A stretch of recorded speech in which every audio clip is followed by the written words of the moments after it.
Allow me now to turn to the floor. I see a request from Samoa. Samoa, you have the floor. Thank you, Mr. President. First of all, let me thank you and your team, as well as the Secretariat, for all your hard work.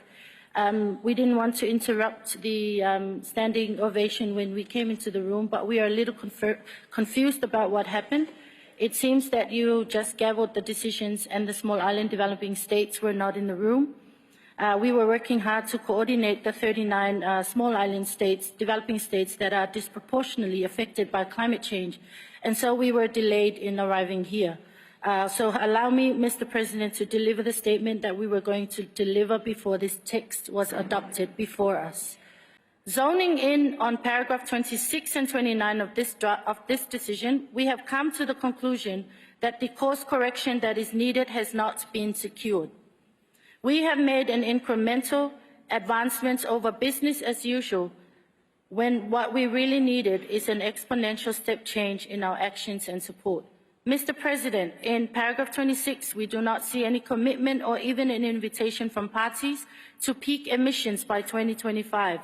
We reference the science throughout the text and even in this paragraph, but then we refrain from an agreement to take the relevant action in order to act in line with what the science says we have to do. It is not enough for us to reference the science and then make agreements that ignore what the science is telling us we need to do. This is not an approach that we should be asked to defend. The exclusive focus on energy systems is disappointing. We are concerned that paragraphs 28E and H potentially take us backward rather than forward. In subpara E, we are being asked to endorse technologies that could result in actions that undermine our efforts.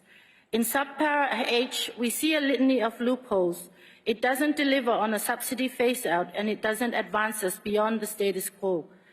Mr. President, on paragraph 11, we have requested repeatedly that this be moved to the preamble to be in line with the Paris Agreement. We do not want to renegotiate the Paris Agreement. This reasonable request has been ignored.